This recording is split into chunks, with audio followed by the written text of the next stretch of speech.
You wake up early. You work all day. You stay busy. But at the end of the week, you feel stuck.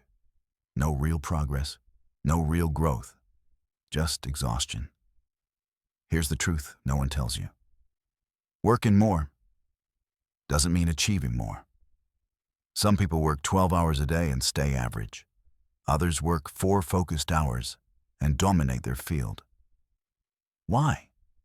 Because success isn't about time.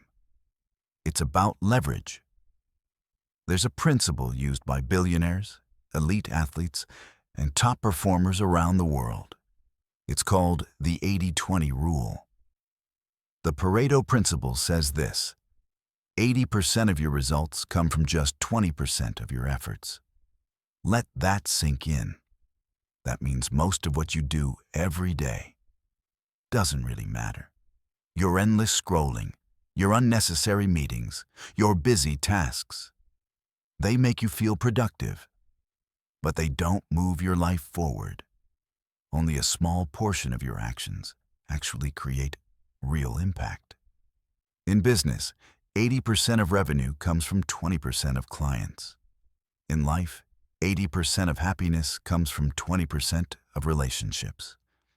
And in your career, only a few key skills truly make you valuable. So here's the question. Are you focusing on your vital few or drowning in the trivial many? Look at your to-do list tomorrow. If you have 10 tasks, only 2 truly matter. Those 2 tasks are your growth, your income, your breakthrough. The rest? Noise. High performers don't do more things. They do fewer things better. They protect their focus. They eliminate distractions. They say no more often than they say yes. And that's why they win. So stop trying to do everything. Find your 20%. Double down on it. Obsess over it. Because once you master this principle, you don't just work harder, you work smarter. And smarter always beats harder. Follow Carious Finn